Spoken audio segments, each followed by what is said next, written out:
আসসালামু আলাইকুম, সবাই কেমন আছেন? আশা করি সবাই অনেক অনেক ভালো আছেন।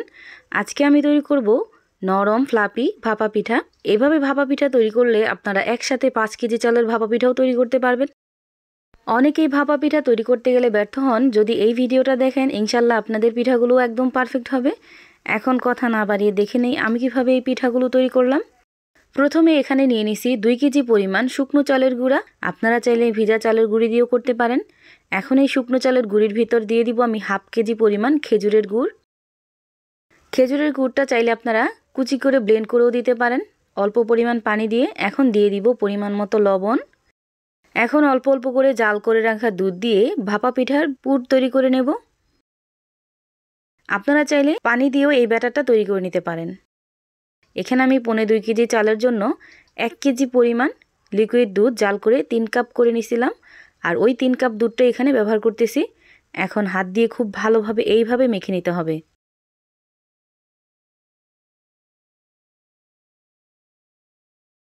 যেহেতু এখানে শুকনো চালের গুঁড়া, এজন্য লিকুইড দুধের পরিমাণটা একটু বেশিই লাগবে। এজন্য আপনারা অল্প অল্প করে ব্যবহার করবেন। একবারে বেশি ব্যবহার করলে ভাপা পিঠার গোলাটা বেশি পাতলা হয়ে যাবে।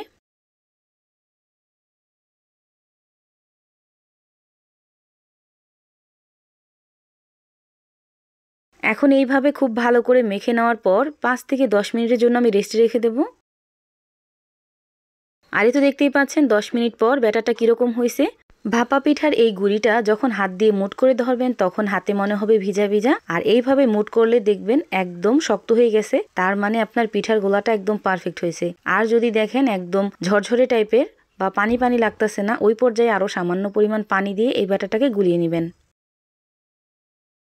এখন আমি এই ভাপা পিঠার গুঁড়িগুলো ছেঁকে নেব। আর ছাকার জন্য এখানে আমি মোটা একটা চালনি নিয়ে নিছি। এই চালনি দিয়ে আমি পিঠার গুঁড়িগুলো চেলে নেব। অনেকেই পাতলা চিকুন ছাঁকনি দিয়ে ছেঁকে নেন, এতে করে পিঠাগুলো কিন্তু একদম পারফেক্ট হয় না, ফেটে যায়, ভালো হয় না। আর এই তো দেখতেই পাচ্ছেন এইভাবে আমি হাত দিয়ে পিঠার গুঁড়িটাকে চেলে নেব। পিঠার গুঁড়ি যদি পারফেক্ট হয় তাহলে কিন্তু আপনার ভাপা পিঠাটা একদম পারফেক্ট হবে।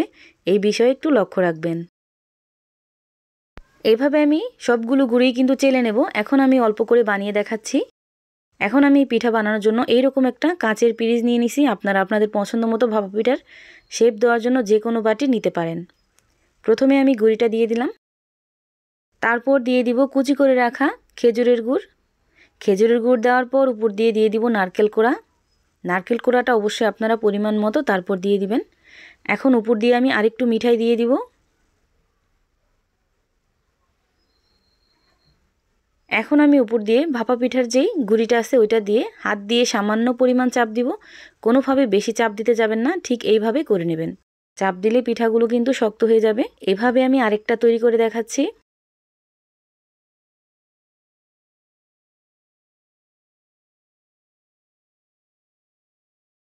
এভাবে আমি সবগুলো ভাপা পিঠা তৈরি করে নেব। আর পিঠাগুলো ভাপে দেওয়ার জন্য এখানে আমি মশারির ছোট ছোট নেট নিয়ে নিছি। আপনারা চাইলে যে কোনো সুতি কাপড় দিয়েও এই পিঠাগুলো তৈরি করে নিতে পারেন। আর অবশ্যই এই সুতি কাপড় হোক আর নেট হোক, অবশ্যই এটা ভিজা হতে হবে। ভাপা পিঠা ভাপে দেওয়ার জন্য এখানে আমি একটা পিঠার সাজ নিয়ে নিছি।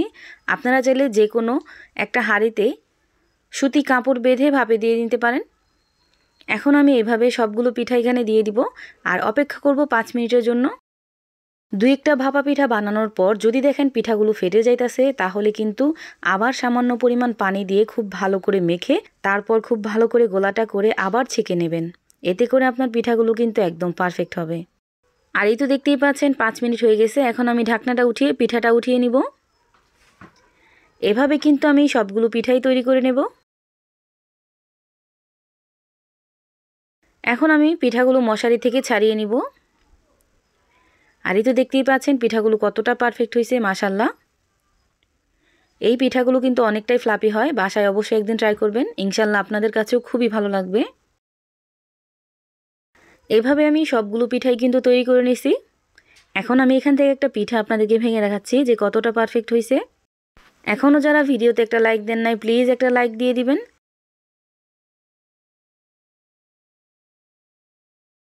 আমার এই ভিডিওটা যদি ফেসবুক পেজ থেকে দেখে থাকেন তাহলে আমার পেজটা ফলো দিয়ে রাখবেন। আর যদি ইউটিউব চ্যানেল থেকে দেখে থাকেন তাহলে আমার চ্যানেলটা সাবস্ক্রাইব করে পাশে থাকা বেল আইকনটা বাজিয়ে দিবেন, তাহলে আমি প্রতিদিন ভিডিও ছাড়লে আপনাদের কাছে খুব তাড়াতাড়ি পৌঁছে যাবে।